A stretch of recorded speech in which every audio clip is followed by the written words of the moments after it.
Fala, meu povo, sejam muito bem-vindos ao DutraCast, seu podcast de finanças.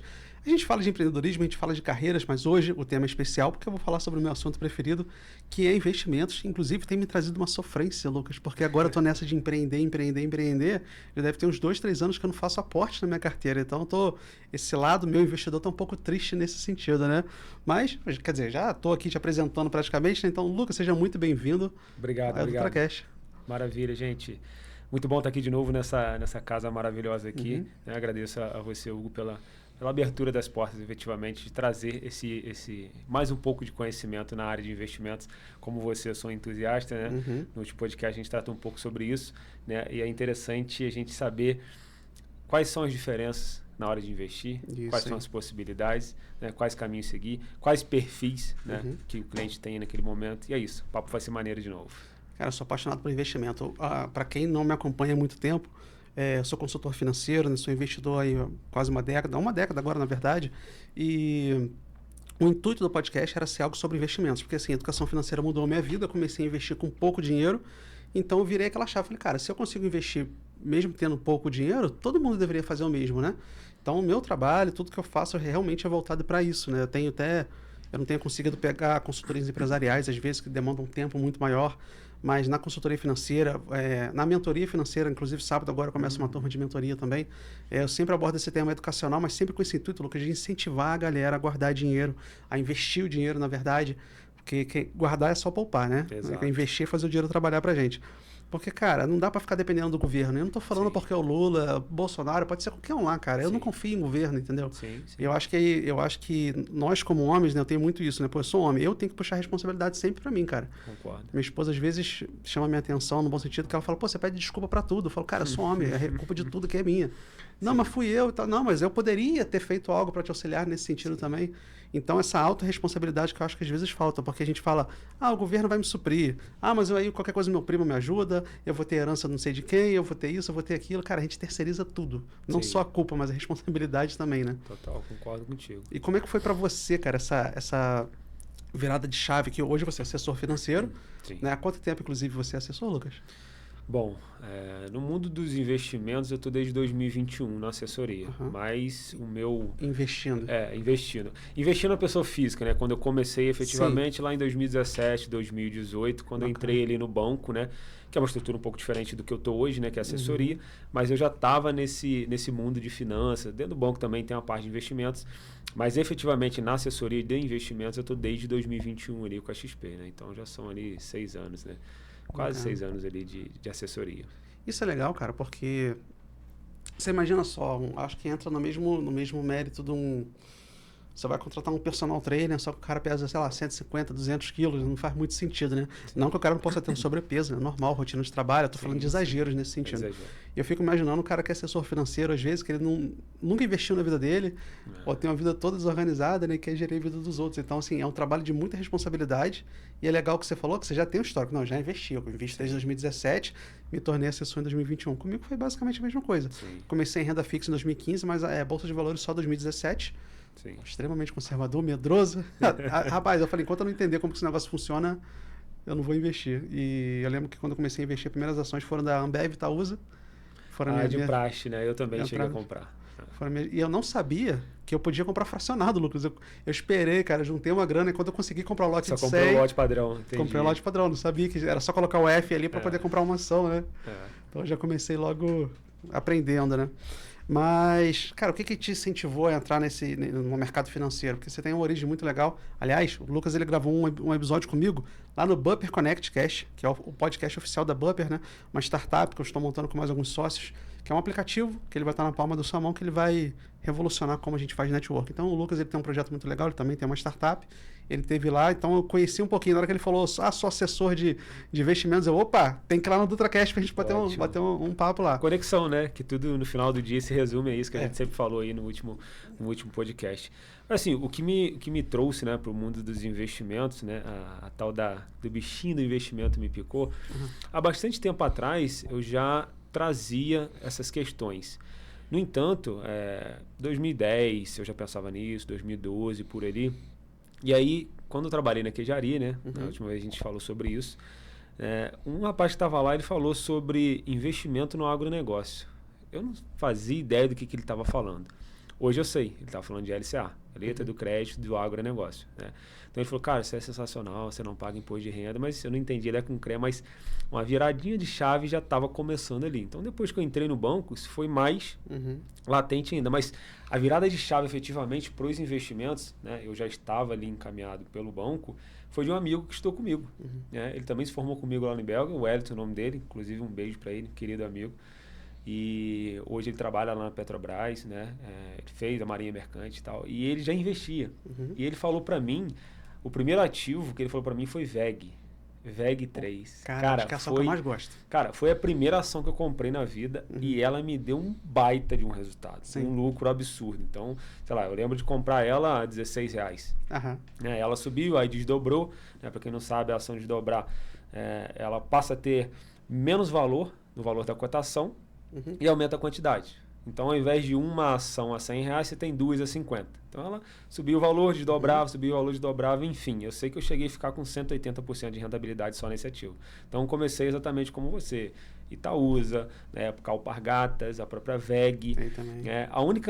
O ativo que eu não consegui entrar, e aí eu atribuo, né, esse, digamos, vacilo aos gurus da internet. Porque eu acho que a gente deve filtrar muitas informações que vem pela internet. Eu acho que o conhecimento difundido na internet é importantíssimo, né? Essa galera que veio aí junto com o Primo Rico, né, ajudou a transformar o mercado financeiro. Eu acho que isso é importantíssimo. Só que eu acho que você tem que ter uma noção de que nem tudo se leva como verdade. Por exemplo, eu acompanhava um rapaz que ele pensava muito em buy and hold. O que é um buy and hold? Você comprar e largar para lá, esquecer. Você monta uma carteira e mantém ela comprada. Não tem nada de errado nisso. Só que quando eu entrei na assessoria de investimento, eu vi que existem pessoas e pessoas. Então, eu tenho clientes dentro hoje da XP que são buy and hold, que compram, montaram uma carteira e vão levar até a aposentadoria, que é o mais correto a se fazer. E tem cliente que ainda fala comigo, Lucas, o lucro é no bolso. Comprou, vendeu. Então, a ação subiu 3, 4, 5, 10%, ele comprou, ele vendeu. E para ele funciona muito bem. E não é um cara day trader que compra e vende. É um swing trade. Não é um cara que compra e vende no mesmo dia. Né? Um scalper, enfim, análise gráfica. É um cara, assim, swing trade, ele tem as ações de longo prazo, mas o valor financeiro maior dele é do curto prazo. Então, a ação subiu 5%, ele vende e realiza. Então, o que eu quero dizer com isso? Tem muita informação na internet, e isso é maravilhoso, mas é interessante você filtrar. E para a gente, né, na assessoria de investimentos, é mais importante ainda porque você está orientando um cliente. Né? Você está montando uma carteira para ele. Você está levando ele a chegar ao objetivo. E eu tenho um mantra comigo que eu falo para todos os meus clientes, tá, gente? Que é a responsabilidade que eu tenho. Então, a carteira que eu administro, eu não estou administrando dinheiro, valores. Eu estou administrando sonhos, objetivos, metas. Então, tem cliente que quer mandar o filho para o exterior, quer fazer um intercâmbio, quer pagar a faculdade do filho. Então, eu trago isso para a minha assessoria porque a gente precisa, de fato, ter responsabilidade. E mais do que isso, né? Eu tenho clientes que estão comigo há 5 anos, que eu abri a conta e ele está lá. Tem clientes que vão até a minha casa, tem clientes que eu vou até a casa dele, conhece as famílias. Então, a gente se torna efetivamente amigo dessas pessoas. Porque a responsabilidade. Né? Mas voltando lá atrás, o bichinho me picou nessa época e meu amigo me indicou e eu comecei. De certa forma, hoje, né, com a cabeça mais de assessoria, de um planejador financeiro, efetivamente, que é o que a gente faz hoje dentro da XP e da FAME, né, que é o escritório que eu sou sócio, a gente tem que pensar na estruturação. Eu, quando entrei em 2017, eu não tinha uma pessoa para me orientar, obviamente, então eu fui o que dava para fazer. Então, eu montei uma carteira 100% de renda variável. Deu super certo. A minha carteira, na média, ela deu de retorno 7% ao mês. Na média. Mas eu peguei... Mês? Ao mês. Caramba. Na média, por que eu digo na média? Teve mês que deu 20 e tantos por cento de rentabilidade positiva e deu 22% negativo, que foi justamente no Covid. Rapaz, eu me achando bom porque a minha média é de 20% ao ano, isso nos últimos 5, 6 anos que eu observei. Sim. A minha rentabilidade média foi de 20% ao ano, eu já estava me achando... Cara, mas o que é o sensacional, porque o Warren Buffett, que é o maior investidor, né, pessoa física do mundo, a média dele é 20%, sei lá, em 50 anos, lógico, o horizonte de prazo dele é mais longo. Mercado americano. Sim, mercado americano é outra coisa, mas, cara, é sensacional, você tá com a rentabilidade de 20%, cara, tá de parabéns. Então, assim, eu peguei uma janela mais curta ali, foram 2 anos com essa rentabilidade que deu na média. Mas por quê? Eu aproveitei justamente a queda do Covid. Uhum. Né? Então, no Covid, a bolsa estava lá próximo de 120 mil pontos, ela caiu para 60. Então, Uhum. assim, ela derreteu, tiveram vários circuit break, a bolsa parava, né? Para quem não sabe, circuit break é quando a bolsa tem um determinado pico, né, de queda, ela para de negociar durante 30 minutos. Né? Se ela cair mais 10%, ela para mais 30 minutos. Se ela cair mais 10%, ela encerra durante o dia. Porque o que a bolsa faz? É um mecanismo de defesa para todos os investidores. Uhum. Porque na maioria das vezes, né, salvo alguns acontecimentos, a maioria das vezes é um pânico exacerbado. Uhum. Né? Esse pânico não se justifica. Vou te dar um exemplo. Na Covid, todas as empresas caíram. É o que a gente chama de risco sistêmico. O sistêmico pegou toda a cadeia. Uhum. Então, assim, caiu desde petroleiras a banco. Uhum. O que um tem a ver com o outro? Não tem correlação, mas todas elas caíram. Então, o que eu pensava? Né? Eu não tinha essa orientação, mas eu já estava no mundo dos investimentos, eu estava investindo. O que eu pensava? Cara, isso aqui é um risco sistêmico. E também, gente, para ficar claro, né, era, digamos, uma aposta num futuro incerto, uma aposta no sentido de o evento da Covid foi um evento global que a gente nunca antes tinha visto, salvo gripe espanhola no século passado, então a gente não tinha como saber. E não sabia quanto tempo ia durar. Não sabíamos quanto tempo ia durar, né, quantas pessoas iam ser afetadas, então assim, era uma aposta. Então assim, quem apostou ali ganhou muito dinheiro. Uhum. Então, quem comprou a bolsa 60 mil ganhou muito dinheiro porque ela, em menos de um ano, ela fez um movimento em V. Não foi nem em U, né? Ela fez em V. Ela bateu no fundo e um ano depois ela estava acima de 120 mil pontos. Então, quem comprou lá embaixo ganhou dinheiro. Mas era uma aposta, né? Não tinha como a gente prever o que ia acontecer. Então, assim, te justificando, a minha rentabilidade foi essa rentabilidade bem alta? Foi, mas teve meses que caiu 22% assim, no mês. Você imagina, um quarto da sua carteira derreter em apenas um mês. Se eu ficasse desesperado, eu teria vendido, acumulado aquele prejuízo, né? Então, tem todas essas questões. A minha, na pandemia, cara, teve 60% de queda, foi 59 ponto alguma coisa, eu nunca vou esquecer. Eu controlava através do aplicativo, eu acho que era o aplicativo, não lembro se era o Trademap ou do próprio Infomoney. Acho que era o Trademap que eu usava na época. Eu lembro que eu cheguei pra minha esposa e mostrei isso durante o circuit break. Eu falei, caramba, teve outro. Aí eu peguei, abri minha carteira, falei, caraca, 60% de queda aí, amor. Aí mostrei pra ela, caramba, hein, poxa, que droga, né? Eu falei, pois é, cara, pô, que sacanagem. Pena que eu não tenho dinheiro pra comprar agora era o momento de comprar e tal. Aí expliquei pra ela, que ela ficou assim, sem entender. Eu falei, não, pô, agora que tá barato, agora que eu tenho que comprar, porque eu sei que isso uma hora vai acabar. Né? Não é possível que a humanidade vai acabar agora, em 2020, né? Sim. Falei, então eu acredito que a gente vai ter a vacina, que vai liberar e tal, enfim. E foi um susto, mas assim, de um ano depois, estava com 120% de valorização, alguma coisa assim. Não, foi surreal. Foi rápido, o movimento que a Bolsa fez foi muito forte. Né? E aí, dando um passo atrás, eu fiz o que geralmente a gente aconselha fazer o contrário, né? Você, como educador financeiro, também sabe isso. Se for montar uma carteira de renda variável, que é super saudável, principalmente a médio e longo prazo, você precisa ter a sua reserva de emergência. Né? Geralmente a gente faz aquela regrinha de bolso, né? CLT 6 meses, né? PJ 12 meses, depende do seu fluxo ali. Eu acho que essa regrinha de bolsa acho que meio que funciona para tudo, né? Mas eu já entrei direto na bolsa, sem fazer a minha reserva. Assim, deu certo porque a rentabilidade foi boa, mas sim, eu não aconselho, foi tá, risco, gente? Façam primeiro a sua reserva de emergência. Por quê? Para você ter a paz de espírito para fazer tudo na sua vida. Você está num trabalho, eu quero mudar de trabalho. Se tu tem a reserva de emergência para você fazer essa migração, você consegue ficar um tempo procurando um trabalho melhor, que vai te remunerar melhor. Você pode se especializar nesse período, enquanto a sua reserva de emergência te proporciona isso, né? Então, escolher acho que melhor. Parte disso, né? Parte do que a gente traz de educação financeira é exatamente isso, ter esse tipo de consciência. Então, acho que todo mundo tem que ter a base. A gente só constrói uma casa se tiver alicerce. Alicerce é a reserva de emergência. Se você não tem, provavelmente você não consegue construir, nem vai ser viável e sustentável, né? No médio e longo prazo. Cara, eu até recebi uma pessoa muito querida aqui, inclusive, que ela tinha uma filosofia um pouco diferente. Trabalhava ela era terapeuta, e ela comentou comigo assim, Hugo, eu não sou a favor de reserva de emergência porque ela tem muito essa crença de universo e tal. Então, se você monta uma reserva de emergência, você está dizendo que você vai ter uma emergência e aquilo vai atrair. Aí começou a falar de lei da atratividade e tal, eu acredito até certo ponto, porque tem que ter ação junto ali. Mas eu discordo totalmente por quê. Então, se for assim, eu não vou carregar o step no carro, porque, na minha opinião, não vai furar. Se eu carrego o step, é sinal de que eu quero que o carro fure o pneu. Então, assim, isso pra mim não faz muito sentido. Pra mim, Hugo, respeito, mas pra mim não faz muito sentido. Então, tira o step da sua casa, para de pagar o plano de saúde, porque você pagar o plano é dizer que você vai ficar doente. Então, gente, você que pensa dessa forma, repense, né? Então, Hugo, eu não vou fazer a reserva de emergência porque tô chamando a energia negativa. Então tá, então tira o step do teu carro e cancela o teu plano de saúde. Aí eu vou... Sim, concordo. Aí faz sentido. Então, assim, A gente tem que ter muito cuidado, a gente tem que filtrar, definir o nosso perfil de investidor, algo muito importante também, porque as pessoas não têm essa noção. Falando em perfil de investidor, você que é um cara especialista, cara.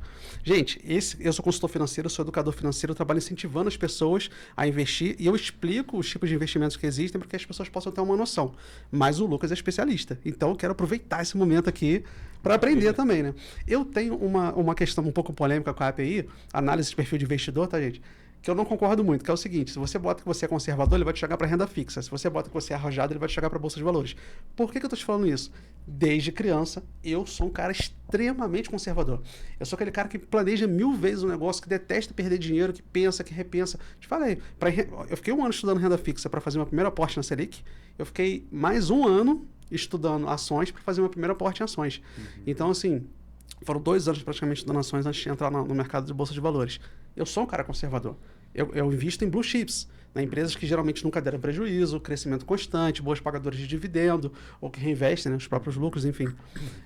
Eu sou um cara conservador. Só que se eu for responder com sinceridade tudo que está ali dentro, provavelmente eu vou cair como um arrojado. Sim. Você concorda muito com essa terminologia? Porque eu acho que assim, essa API nossa que a gente tem nos bancos, nas instituições financeiras, cara, sempre foi a mesma. Ela não teve uma alteração. Você não acha que ela está precisando de atualização, não? Cara, eu acho que assim, é mais como um padrão, né? E aí, assim, o que eu penso como isso? Eu não sei se tem como muito fugir daquelas perguntas ali. O que eu acho que vai fazer diferença, e aí volto a dizer, né? Ter bons profissionais que vá te ajudar nessa caminhada. Por exemplo, eu tenho clientes na XP que, em dado momento, ele preencheu o perfil dele, em dado momento da vida dele, ele estava agressivo, investindo em bolsa, e hoje ele está 100% conservador, mas o perfil dele permanece agressivo. Qual que é a vantagem dele estar com um perfil agressivo? Quando você faz isso, seja na corretora, em qualquer banco, se você é agressivo, via de regra, o sistema te permite você investir basicamente todas as classes de ativos, desde ações até renda fixa. Se você traça seu perfil como conservador, o sistema não deixa você comprar ação se você quiser, por exemplo. E aí que tem a diligência do assessor de investimento, desse profissional que está te ajudando. Então, assim, tu tá como agressivo, você pode comprar ações, mas é coerente eu comprar ação? Depende. Aí você tem que sentar, que é o que a gente faz, a gente senta com o nosso cliente e entende. Faz sentido para você? O que eu falo com meus clientes?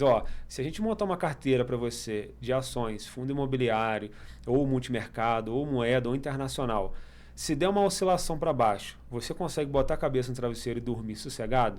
Consigo. Cara, você tem um perfil agressivo. Agora, se a pessoa titubear e falar, não, veja bem, isso me incomodaria... Na primeira queda vai ficar, Lucas, pelo amor de Deus, o que está acontecendo? Exatamente. E assim, eu falo por experiência própria, que isso aconteceu comigo, né? Eu montei uma carteira uma vez para uma cliente minha e ela veio me procurar para fazer fundo imobiliário, porque assim, fundo imobiliário faz total sentido, né? Você monta uma carteira aí conservadora, você consegue algo próximo de 0,8, 0,9, isento, tá, gente, de imposto de renda. Então, o fundo imobiliário te paga como se fosse um aluguel. Então, ela está fazendo um paralelo. Pô, se eu comprar uma casa e comprar fundo imobiliário vai me pagar 0,8. A casa vai me pagar 0,3. Se for um imóvel comercial, 0,4, talvez 0,5, mas é difícil, tá? Eu vi pouco 0,5, assim, obra difícil. Nova... E dependendo da localização, depende do bairro. Então, tem todas essas questões. E aí tem a questão do imóvel também, que tem uma estrutura física, né? Você coloca um inquilino lá, você tem que receber do cara todos os meses, pode ser que o cara atrase ou não. A Covid foi um caso desse. Muitas pessoas não conseguiram pagar o aluguel. Então, quem tinha imóvel físico lá, acabou sofrendo com isso. Ou baixaram o padrão, foram para um imóvel mais barato. Exatamente. Ou então o cara deu uma carência maior para quem estava morando ali para ele conseguir pagar, porque era uma situação que pegou todo mundo realmente de surpresa, né? Então, o cálculo que ela fez, faz mais sentido eu montar uma carteira de fundo imobiliário do que ter um imóvel. Né? E o imóvel também tem aquilo, né? Se você está na sua declaração, você paga 27,5% de imposto que você está recebendo. Então, 0,3 menos 27,5%. Então, assim, a rentabilidade é muito pequena, se for comparar. Eu não estou dizendo que a pessoa deve vender todos os imóveis e fazer o fundo imobiliário, tá? Mas eu acho que um é complementar ao outro, né? Nem um extremo, nem outro. Diversificar, né? Depende do perfil. E qual que é a diferença aí no final do dia do fundo imobiliário para o fundo, pro seu imóvel, né? A diferença que a gente até brinca no mercado financeiro, que a casa não vai ter um telão dizendo quanto é que ela está valendo ali no dia. Mas ela varia, concorda comigo? Normalmente, os imóveis tendem a se valorizar. Mas, dependendo de situações, ele também pode desvalorizar. Não é comum. O mais comum é que imóvel valorize, né? Meu avô falava, quem compra terra não erra, né? Os mais antigos têm essa pegada. Então, montei a carteira para ela, uma carteira super conservadora, com fundos de tijolo, inclusive. Alguns fundos híbridos, né? Que são papel, tijolo, fundo, que é chamado de FOF. Beleza. No primeiro mês, a carteira subiu. Ficou feliz da vida. No segundo mês, a carteira deu uma caída. Ela me ligou exatamente assim, desesperada. O que aconteceu? Eu falei, o que aconteceu foi que quando eu trouxe você para dentro da estrutura, eu te expliquei que isso poderia acontecer. E por isso que a gente precisa alinhar muito bem o perfil do cliente. Então, a gente traz isso para o cliente. Faz sentido você ter essa carteira? Porque às vezes as pessoas associam fundo imobiliário menos voláteis do que ação. De fato mas o fundo imobiliário ele também é negociado em bolsa. Então, dependendo do que acontecer, ele vai oscilar 2, 3 para cima, para baixo. Renda variável. Renda variável, né? Varia, né? Parece, o óbvio, às vezes precisa ser dito, né? E aí, no caso dela, foi isso que aconteceu, mas depois ela entendeu e graças a Deus a carteira está indo muito bem. E eu trouxe para ela o seguinte, qual que é a tua ideia quando você compra um fundo imobiliário? Ela falou, eu quero receber aluguel. Eu falei, então, perfeito. Eu consegui montar uma carteira para ela de modo que ela tem acima de 1% ao mês. Então, o que a gente tem que se preocupar? Não é na cotação do fundo imobiliário, e sim no dividendo que ele está te entregando. Se a tua carteira está te entregando 1% conforme a gente montou, perfeito. Se ela está entregando abaixo, a gente precisa rever quais são os fundos ali dentro, se a gente precisa trocar. Porque o Barsi fala isso, o Warren Buffett fala isso. Se o ativo caiu, o Barsi é sensacional. O Barsi, para quem não sabe, gente, é o maior investidor pessoa física do Brasil. Hoje a carteira dele deve estar para mais de 4 bi de reais na bolsa. Então, 1 milhão de dividendos só por mês. Isso de uma ação, né? 1 milhão por dia. Por dia, 1 milhão, na época, o Primo Rico fez até um corte com ele, era 1 milhão e 15 por dia, dá 365 milhões.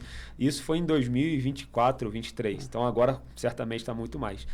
E ele fala isso, cara. Se a ação cai, ele gosta porque ele está focado em dividendo. Então, você comprou a ação do Banco do Brasil a R$30 e ela continua pagando o mesmo dividendo. Ela caiu para 25, ele está feliz, porque ele está comprando com R$5 de desconto. Fundo imobiliário da mesma forma. Então, qual que é o nosso papel enquanto educador financeiro, enquanto assessor? Trazer essa realidade para o cliente. Qual é o teu objetivo? O teu objetivo é ganhar com a cotação? Eu iria para as ações e não para fundo imobiliário. Por quê? Fundo imobiliário, por exemplo, você tem que pagar 20% de imposto em cima do ganho. E é qualquer ganho.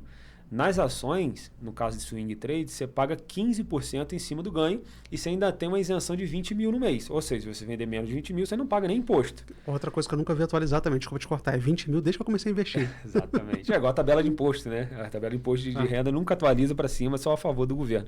Nuances do governo que a gente sabe que é ruim.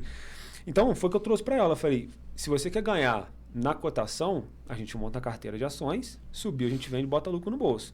Se você quer ganhar com dividendos, que é a proposta dos fundos imobiliários, que é uma receita recorrente mensal, como se fosse um aluguel, a gente tem que estar focado no quanto que ele está te entregando mês a mês. E são bons fundos. Caiu, você tem dinheiro para aportar no próximo mês, compra, porque você está comprando mais barato. Então, é questão da gente sentar com o cliente e fazer uma análise da vida dele e alinhar com ele toda essa estratégia, para não ficar nada subentendido, sabe? Mas não é bem assim. Então, a gente, na assessoria, que a gente acaba se diferenciando muito dos bancos, é justamente nisso, né? A gente está aqui para ser o braço financeiro do cliente, a gente é parceiro, né? E aí eu falo para todos os meus clientes, e que é uma verdade, o telefone que eu uso, sempre foi meu telefone pessoal. E eu brinco até com os sócios lá, eu trabalho 24/7. Então, se o cliente me manda mensagem 10 da noite, eu atendo. Inclusive, né, por eu ter saído da Unicred, que é uma cooperativa voltada para a área de saúde, eu tenho muitos clientes que são médicos.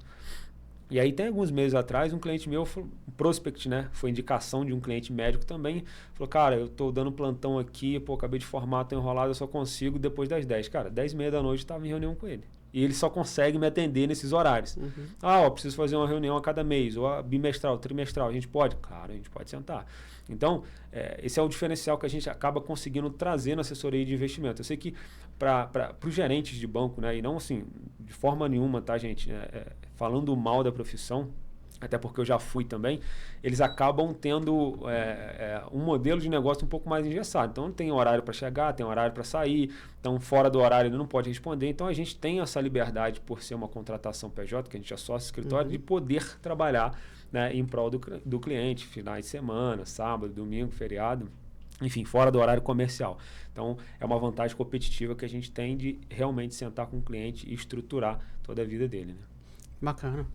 Eu quero entrar um pouco contigo agora, talvez, no assunto que possa ser um pouco polêmico para algumas pessoas, que é a questão das oscilações e das mudanças de mercado. Por exemplo, esse ano agora a gente está no ano de eleições, a gente sabe que mexe muito, mas o que eu queria falar especificamente agora é o seguinte.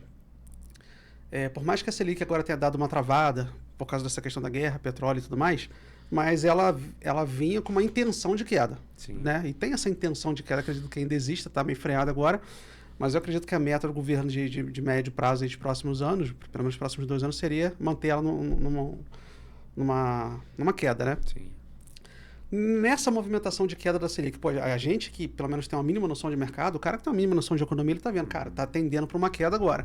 Então a renda fixa vai pagar menos. Você é o tipo de cara que, como investidor, você faz essa movimentação, vendo lá na frente, tipo assim, poxa, as ações agora eu sei que elas vão subir. Porque a renda fixa vai começar a pagar menos e o mercado antecipa tudo. Então eu acho que agora é a hora de reportar na renda fixa, ou você é aquele cara que mantém aquilo ali? Não, cara, eu aporto 10 mil por mês. É 2 mil aqui, é 2 mil aqui, 2 mil aqui, 2 mil aqui. É isso. O que você normalmente gosta de fazer? Não, cara, eu gosto de trabalhar muito com ciclo. O mercado é cíclico, né? Então ele está mudando a todo tempo. E eu te dou um exemplo. No ano passado, o Boletim Focus para que todo mundo entenda, né? São os agentes de mercado que ditam não, né? Especulam quanto que pode estar Selic, câmbio, PIB nos próximos 12, 24 meses, por aí afora vai. Então, no ano passado, a especulação de que a Selic fecharia esse ano em 12%, 11%. Cara, a gente teve um corte de 0,25 a contragosto. E eu acho que o Copom, né, cortou a taxa de juros para não desabonar o mercado. Porque o mercado falou, cara, a 15% não tem condições. A gente está com juro real absurdo. Né? O que é o juro real? Você pega a Selic a 15% e desconta 4% de inflação. Então, a gente tem um juro real aqui de 11%. E na América Latina, a gente é o que mais tem juro real.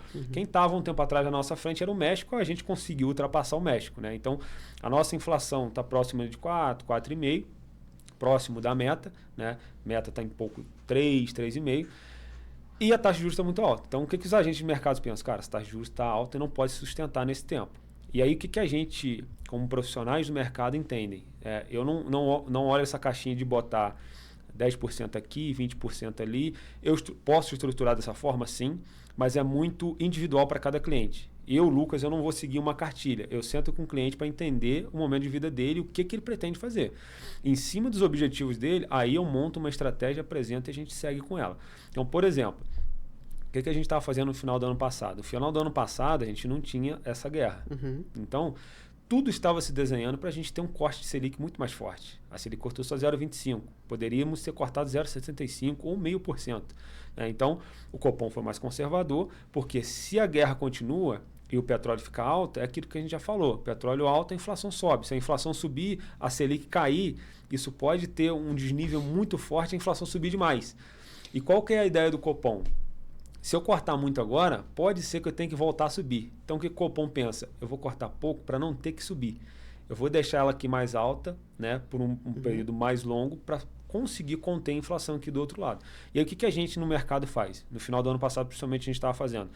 Estava muito mais claro que esse corte ia existir. Então, os clientes meus, né, que estavam em pós-fixado, eu estava mudando a carteira progressivamente. Então, quem estava em pós-fixado, sensacional, a Selic é 15%. Só que a Selic é 10% no pós não é tão interessante. Então, assim, uma conta de padaria simples, tá? Se você pega um CDB a 15% para 2 anos, eu fixei a taxa do meu cliente a 15%.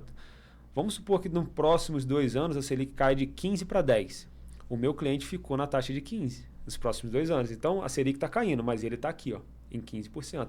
Então, no final do ano passado, a gente foi migrando, aos poucos, obviamente não tudo, para pré-fixado. Os clientes que são conservadores de renda fixa. Os clientes de renda variável, o aconselhamento é, você está em renda fixa, começa a comprar bolsa, que é o que você falou muito bem. A bolsa vai sempre antecipar tudo. O mercado ele vai antecipar tudo. Então, assim, o que o mercado olha, que a gente olha muito, é o juro futuro. O juro futuro ele oscila o tempo inteiro. Então, por mais que a Selic esteja em 15%, eu já vi juro futuro bater quase 17%.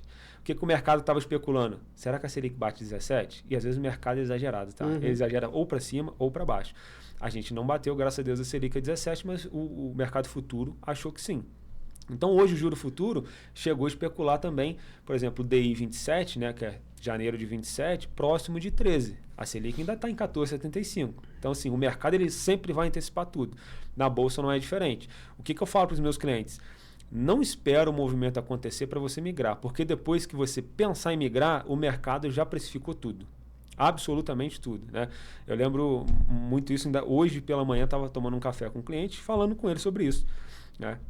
Que eu tenho um cliente na XP e ele é 100% bolsa e a Vale veio de 70, 60, 50, chegou a bater 49. Eu falei com ele, cara, o que você tiver de dinheiro para você comprar, você compra. E no final do dia ele não quis comprar, né? Porque acho que o pânico do momento político brasileiro segurou um pouco ele. E aí o que eu falo para meus clientes? O medo é importantíssimo. Você tem que ter medo em tudo na vida. O medo faz parte do ser humano, para você acabar não fazendo besteira. Mas o pânico ele não pode existir, porque o pânico ele te congela, te paralisa. Então ele congelou e não quis comprar, e a justificativa dele era, pô, mas esse governo está fazendo tantas loucuras aqui, e como é que pode a bolsa estar subindo? Eu falei, simples, porque as empresas estão reportando lucro. Então, assim, as trancos e barrancos, a Petrobras reportou lucro, o Bradesco veio com um lucro melhor, Itaú veio com um lucro sensacional e várias outras empresas vieram com lucro bom. Então, assim, a bolsa a médio e longo prazo, ela reflete o lucro das empresas. Curto prazo é mais notícia. Por exemplo, hoje a bolsa abriu subindo 3% porque saiu uma notícia ontem à noite de que vai ter um cessar-fogo lá no Irã, de 2 semanas. Então, o mercado animou. Petróleo caiu 20% e bolsa subindo 3%, tá? Então, no curto prazo é isso, é volatilidade, mas no médio e longo prazo são as empresas que dão lucro. Aí eu falei, cara, isso está sendo pautado por algumas razões. Primeiro, as empresas estão dando lucro, o Ibovespa sobe por isso. Segundo, a expectativa de queda de juros, porque a nossa inflação aqui estava sendo contida. Então, em algum momento, o Copom ia ter que cortar os juros. E também lá fora, nos Estados Unidos, cortou os juros lá fora. Então, quando os juros caem, quem sobe é a bolsa. O Pablo Spaia fala muito sobre isso, né? O Torini, né? Quando ele fala, é o jargão dele. Quando os juros caem, quem sobe é a bolsa. Por quê? Nos Estados Unidos, historicamente, a renda fixa sempre é muito mais baixa. A gente aqui que é essa loucura de 15%, se tirar 1% ao mês. Estados Unidos é 3,5%, 4% que chegou a última banda. Então é pouco, 4% ao ano. Só que lá nos Estados Unidos 4% é muito. Quando eles começaram a cortar, o que o investidor estrangeiro faz? Ele tira da renda fixa e começa a jogar na bolsa. E aí ele não coloca só lá. Porque o mercado dos Estados Unidos é mercado de trilhão. Aqui a gente está em mercado de milhão, 1 bilhão. Então eles tiram e começam a comprar emergentes. A gente, China, Índia, México. E aos trancos e barrancos, apesar da nossa política não ser uma política melhor do mundo, a mais perfeita, o nosso mercado é interessante. E aí eu falei com ele naquele momento, falei, cara, Vale está R$49. Resumo, ele não quis comprar. Vale saiu de 49 e bateu R$92. Sim, sei lá, 7 meses. Ela praticamente dobrou o valor dela. Então, o que eu falo aos meus clientes? O medo é importante para você ter cautela, não perder o seu patrimônio, mas o pânico, ele não deve te guiar. E nem as notícias de curto prazo, porque ele ficou muito enviesado nas notícias de curto prazo, notícias do governo, o que estava acontecendo ou não, e ele deixou o que a gente chama, né, o cavalo arriado. O cavalo arriado passou na frente dele e ele não aproveitou. Né? Ele poderia ter ganhado uma bela de uma grana, e ele mesmo falava, eu nunca perdi dinheiro em Vale, Petrobras, Banco do Brasil. Então ele meio que deixou isso. Então, respondendo a sua pergunta, né? Eu não tenho uma cartilha que eu sigo, tipo, bota 10% aqui, 20% lá. Né? Eu tenho isso como uma base, mas eu gosto de flutuar de acordo com os mercados. Então, até no seu pessoal também? Totalmente. Então, se eu estou vendo que a Selic vai cair, eu aumento a minha exposição em pré-fixado, se eu estiver na renda fixa. Ou então eu estou lá na bolsa, comprando antecipadamente. Né? Então, assim, a gente está vendo que já vai ter uma freada, né, nessa queda da taxa Selic. O que a gente faz? Segura também na migração do pós para o pré. Né? E aí, assim, eu atribuo muito isso à Fama e Capital também, que a gente tem um comitê. Né?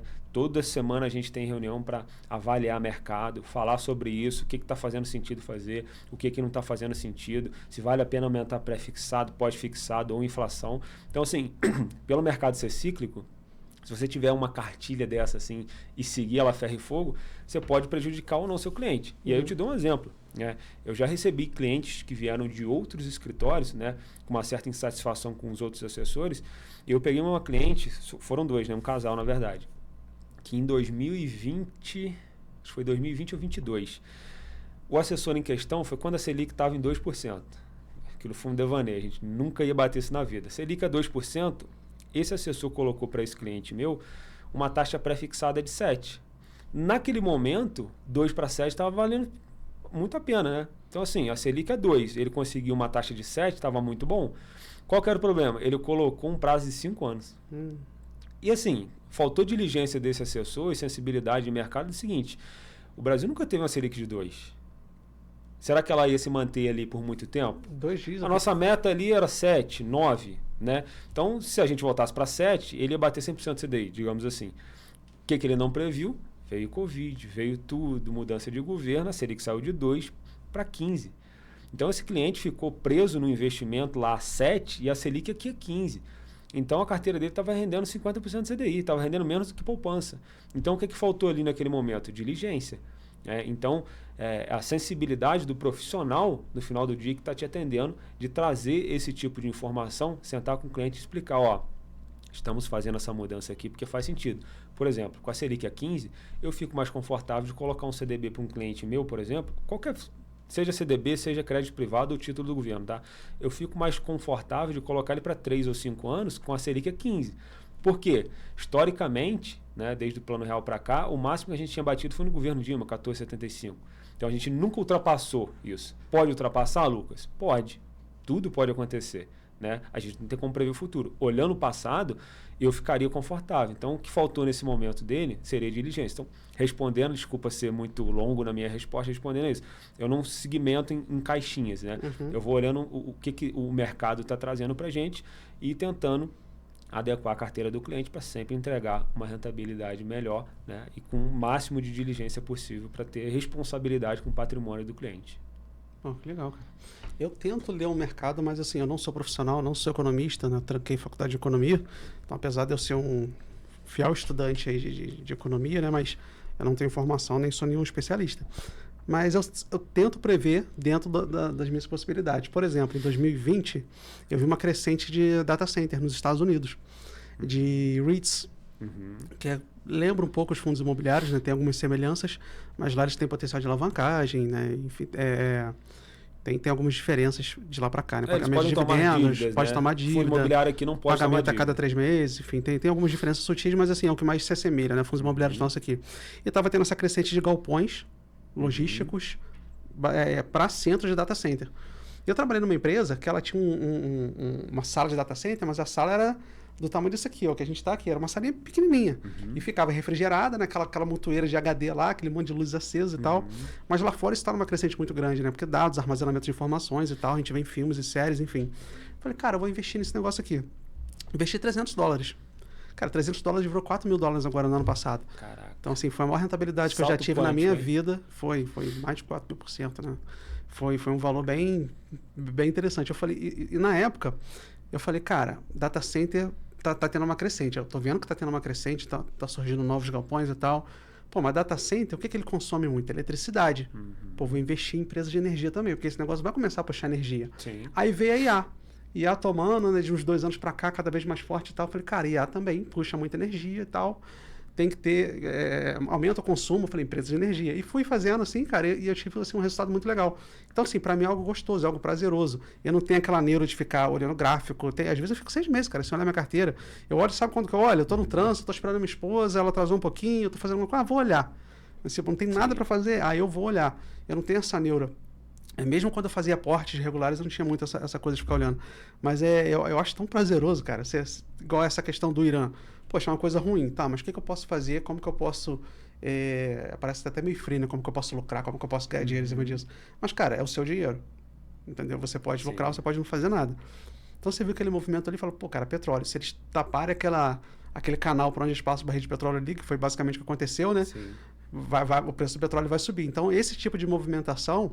dá pra gente ver. Então, o cara que tem um acompanhamento mínimo de mercado, ao invés de você ficar no TikTok, Instagram, vendo ali, pô, assina tem Infomoney, né? Tem ali, outras plataformas, inclusive, postando notícias do mercado financeiro, economia global, guerras, coisas que afetam a nossa rotina, que as pessoas não param para pensar muitas vezes, né? Exatamente. Tem mais alguma dica, alguma coisa, cara, que a pessoa pode ficar antenada? Informação, né? O que você falou.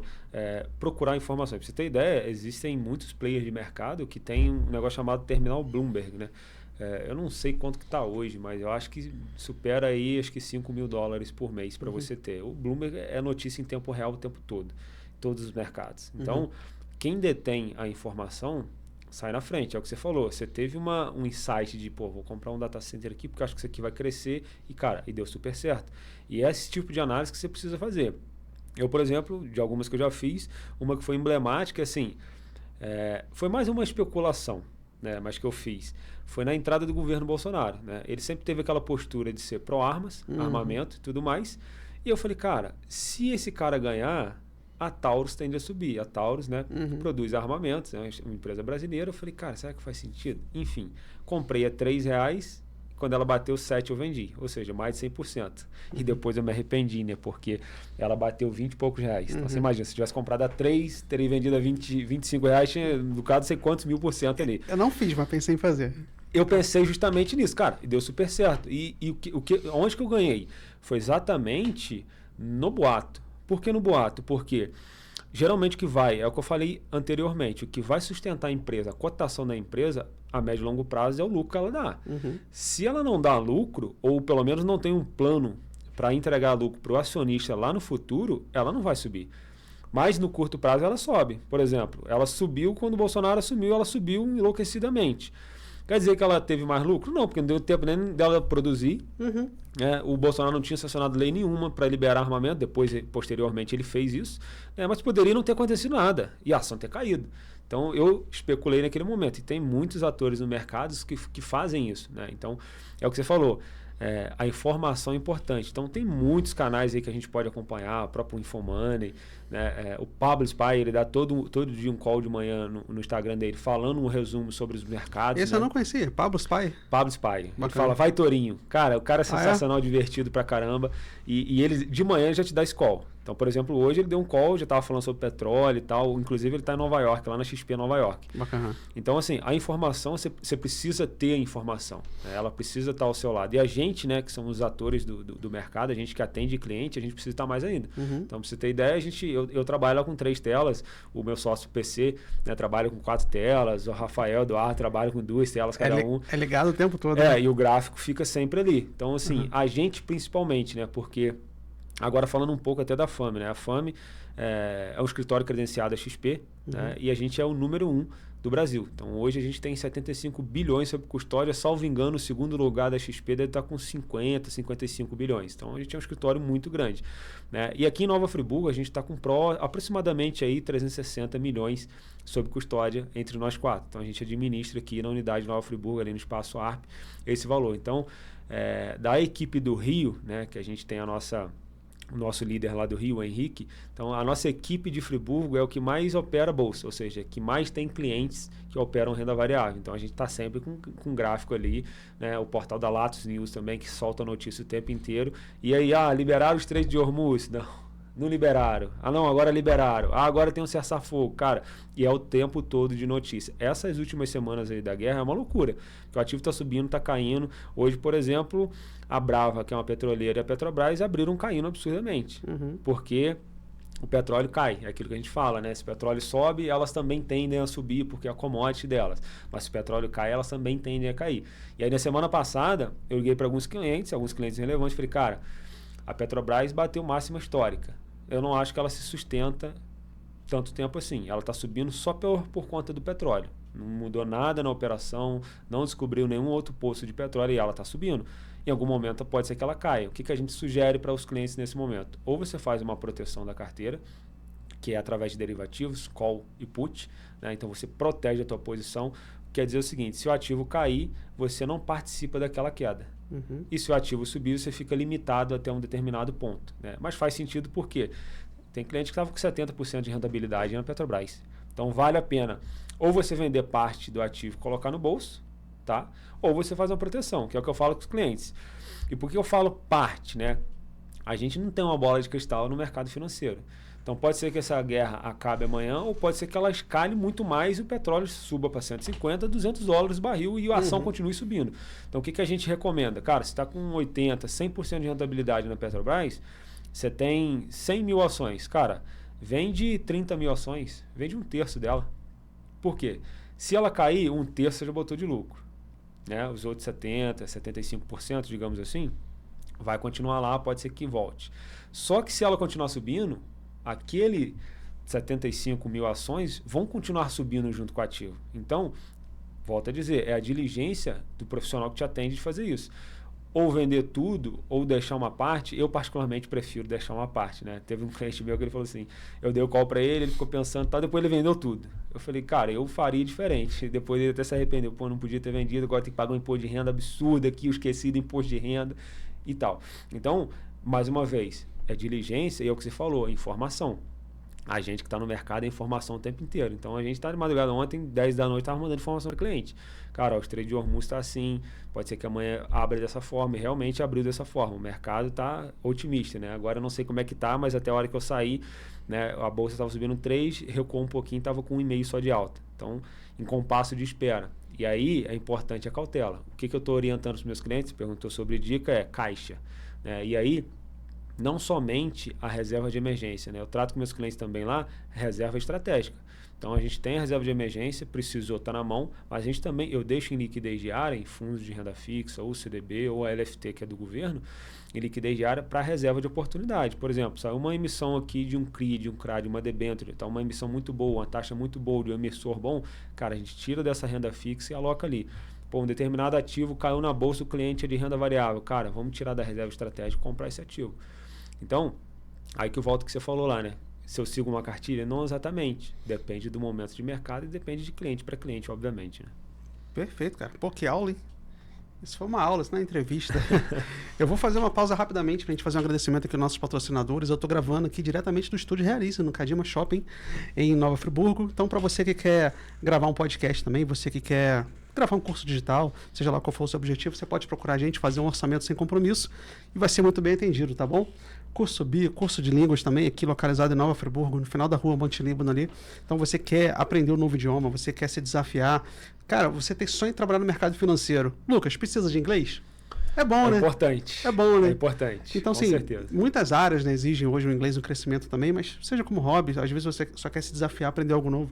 Fica uma recomendação para você, vai aprender inglês, vai aprender o espanhol, vai aprender alemão também, que é uma língua que tem crescido muito internacionalmente. Então, o curso BI é a minha recomendação para todos vocês. Assim também como a Econtes, né, contabilidade e assessoria. Então, você que quer a consultoria de um contador especializado, seja lá qual for o seu nicho. É lucro real, é MEI, é simples nacional, é startup, que inclusive são os contadores da nossa startup também, são os contadores aqui do estúdio, lá da Bombonier também. Então, sim, é uma empresa que realmente a gente acredita. Tá? Então, se você quer fazer uma consultoria sem compromisso para saber se você está no patamar correto que você deveria estar ou não na sua empresa, entre em contato com a Econtes, tá bom? A TV Real é nossa parceira, então agradecimento ao Guto e a toda a sua família pela parceria de sempre aqui comigo, com o meu canal, com o canal dos nossos clientes, com o próprio Estúdio Realize também, que essa parceria seja muito duradoura. A Mirella Alvim Odontologia também, então você que quer fazer um tratamento, pode ser estético, pode ser, né, alguma coisa cirúrgica, ou então às vezes você, como eu, só quer botar um aparelho para dar uma corrigida ali no visual, para ficar mais legal. Estou usando aqui o Invisalign, que é um aparelho mais moderno, né, feito por engenheiros da Europa, né? Então faz uma leitura de laser, eles mandam para lá e já vem as suas placas prontinhas, são 30 e poucas placas que chegaram para mim. Bacana. E a cada 15 dias eu só troco a placa. E qual é a vantagem dela? Eu posso tirá-la para comer. Então eu não fico com aquela coisa ruim pô, aparelho, e aquele é ruim para limpar pra caramba, né? Aquele de parece ferro que nem e tal. usa aparelho, na verdade. Né? Porque ele é meio transparente, né? Então, assim, ele fixa super legal, é super confortável, eu tiro, escovo. Então, assim, eu acho que até uma hora... Eu nunca usei o outro, tá? A minha esposa usou, já comentou muito comigo, ela vivia tendo problema para limpar aquilo e tal. Todo mundo reclama, corta a boca toda. Já usei. Cara, é enjoada, né? Então, é super confortável, gente. E lembrando que ela dá 20% de desconto, tá? Então, se você quer colocar um aparelho, entre em contato com ela, faz uma avaliação, tá bom? E é isso, você que está aí de todo o Brasil pode anunciar aqui com a gente também. Lucas, eu queria que você passasse seus contatos para a galera que... Aliás, antes, minto, tem uma coisa que eu queria falar com você, né? Eu quase deixei escapar. Ano de eleição, cara, de política. Que movimento que vocês estão fazendo? O que vocês aconselham pro pessoal? O que tende a acontecer nesses anos? A gente está aí com o Flávio Bolsonaro, né? Concorrendo junto com o Lula. Aí eu vi ontem que o Flávio Bolsonaro está com 2 pontos percentuais à frente do Lula e tal, mas assim, são coisas que não dá para a gente acreditar muito. Tudo pode acontecer. E qual a expectativa de vocês para esse ano? Óbvio, né? Para o mercado financeiro. Bom, vamos lá. É aquela velha história, né? O jogo só termina quando acaba, né? Então, quando vem algumas 2 pontos, 3 pontos, empate técnico, então é difícil a gente precisar, né? A sensibilidade que a gente está no mercado financeiro atualmente é que a direita simpatiza um pouco mais, que é o que o Flávio representa, ela simpatiza um pouco mais com o mercado. Eu te dou exemplos, né? Quando sai uma pesquisa eleitoral que tem um salto do Flávio ali, o mercado reage positivamente, o dólar cai, né? E tudo isso pela conjuntura atual, né? A gente vê que isso não é exclusividade somente do governo, né, de esquerda, a gente vê isso também no governo de direita, mas no governo de esquerda a gente vê que tem muito mais escândalos que acontecem no entorno do governo. Então, isso acaba gerando um mal-estar e distanciando o gringo, né? Então, assim, não sei quantos aqui sabem, mas hoje, aproximadamente 50% do volume da Bolsa vem do gringo. Então, o nosso mercado, ele está engateando frente ao mercado americano. Desculpa te cortar, mas eu preciso... Repete, por favor, 70% hoje da Bolsa de Valores... 50%, aproximadamente 50%. É. Ou seja, praticamente os americanos acreditam mais no nosso país do que nós mesmos, né? Basicamente, né? Poderia falar assim. E aí, assim, o que entra a educação financeira, né? Então, quanto mais pessoas difundindo isso, melhor. Então, lá nos Estados Unidos, hoje, aproximadamente 65% da população americana investe. E eles não investem em renda fixa. Ele investe em bolsa, equity, crescimento. Pra você ter ideia, hoje deve ter passado já, tá? Um pouco mais de 12 mil empresas listadas na bolsa americana. Aqui a gente está na casa dos 400 empresas. Então é pouco. E dessas 400, a gente pode contar no dedo quem realmente tem liquidez. Porque tem empresas, por exemplo, que negociam 20 mil no dia. Isso não é nada. Não é nada. Aí tem empresa igual a Petrobras que é na casa de bilhão. Tá? Então, tem essa diferenciação. Agora, voltando para a questão de governo, a gente observa tudo. Então a gente precisa estar alinhado, porque qualquer movimentação dentro do governo, a gente precisa reorganizar a carteira do cliente. Então o que a gente está olhando? Hoje o mercado simpatiza muito mais com uma mudança de governo. Né? Esse escândalo aí do INSS, agora o escândalo do Banco Master, que me parece, né, que está aparecendo para o governo aí, está aparelhado em todas as frentes, desde o STF até o Congresso, o Senado. Então, e vão arquivando tudo, que irrita mais ainda. Infelizmente. Taxação, exatamente. Impostos. E no final é o menor que paga a conta. Né? Então, isso é ruim, porque aí o governo cria mais impostos, aumenta a carga tributária e realmente quem tem recurso, ele vai para fora do país. Né? A gente tem vários clientes lá que tem offshore. Então, ele abre uma conta lá fora, né? Abre a conta em Bahamas e aí lembrando, gente, isso não é nada ilegal, né? Você consegue dentro das leis abrir uma conta lá fora, né? Pagar menos imposto, ter uma redução tributária e tudo isso a gente consegue fazer dentro da Family Capital, né? Que é a estruturação. A gente costuma dizer que a gente não é só um escritório ou só uma corretora, a gente é um ecossistema de soluções financeiras. Então, basicamente hoje, o que todos os clientes têm de acesso num banco tradicional, a gente também tem. E qual a vantagem que a gente tem por ser uma boutique? A gente consegue ir em todos os players. Te dou um exemplo. Há uns 2 anos mais ou menos, uma cliente minha comprou, já tem 2 imóveis que ela comprou comigo, mas um imóvel ela comprou com um recurso que ela tinha investido na XP, eu tomei um crédito colateral para ela, e o outro a gente fez o financiamento. Para que ela fosse fazer esse financiamento, eu fui em 5 instituições diferentes buscar esse financiamento. Na época foi o C6, Banco Inter, foi a Caixa, Bradesco e Itaú. Então a gente, né, trouxe o escritório, trouxe para ela 5 opções.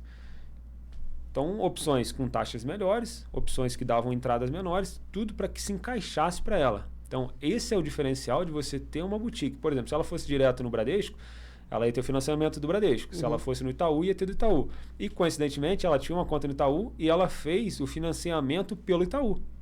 Mas porque a gente trouxe isso para ela. E as condições que a gente apresentou foi até melhor lá dentro. Porque a gente tem toda uma equipe que faz isso. Então, qual que é a vantagem de você ter essa assessoria? De ter todo esse time. Então, eu tenho um time aqui de especialistas, eu cuido da parte de assessoria, a parte comercial. Mas eu tenho um especialista em renda variável, eu tenho um especialista em renda fixa, eu tenho um especialista em seguros, eu tenho um especialista em consórcio, eu tenho um especialista em câmbio, eu tenho um especialista na área de sucessão patrimonial, eu tenho um especialista na área internacional. Então, a gente tem toda essa equipe, e é uma equipe de ponta, para ajudar o cliente. Né? E a gente vê, a cada dia que passa no mercado financeiro, na assessoria não é diferente, que você precisa sempre entregar algo a mais. Porque produto é commodity.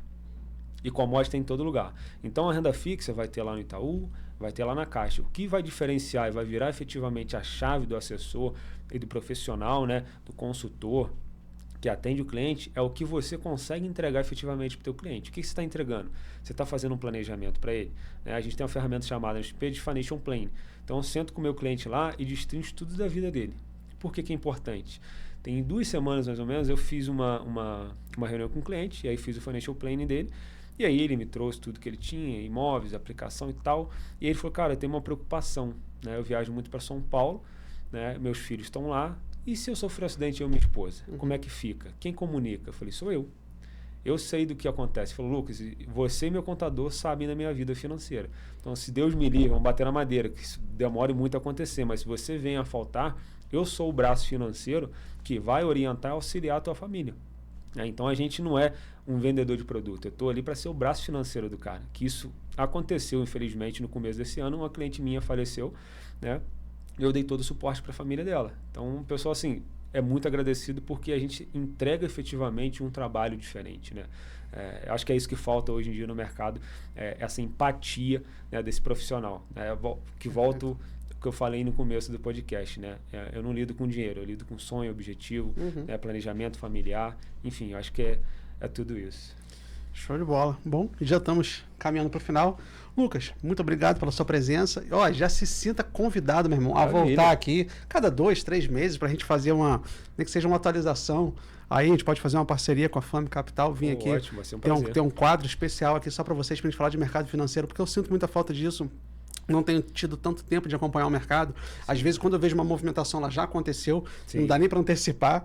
Então, para mim é muito importante ter esse interesse meu pessoal nisso. E, lógico, eu quero que as outras pessoas tenham acesso a isso também. Eu sempre gosto de falar com o pessoal que você consegue começar a investir com pouco dinheiro. Lógico, você tem que definir o seu perfil de investidor, né, quitar suas dívidas, montar sua reserva de emergência. Mas, gente, dá para começar a investir com pouco dinheiro. Tem renda fixa de R$30, tem ações de R$10. Então, assim, o valor que você ganha, o valor que... mas eu ganho pouco. Cara, eu comecei investindo pouco. Eu comecei investindo R$20, R$30 por mês. Então, assim, isso não vai te deixar milionário, mas é um começo. Sim. Depois você vai aumentando seus aportes, você quita suas dívidas, faz uma renda extra, se capacita, arruma um emprego melhor, e as coisas vão acontecendo devagar, né? Porque a gente não pode ter pressa, que é o perfil do brasileiro, de ficar rico rápido. E é isso, pessoal. Agradeço muito para vocês que ficaram aqui até agora. Tá assistindo pela TV? Entra no YouTube rapidinho, se inscreve no canal, curte e compartilha com seu amigo que gosta de mercado financeiro, que gosta de investir. E até o próximo episódio. Lembre-se que sucesso é uma questão de decisão. Valeu, galera. Tchau, gente. Um abraço.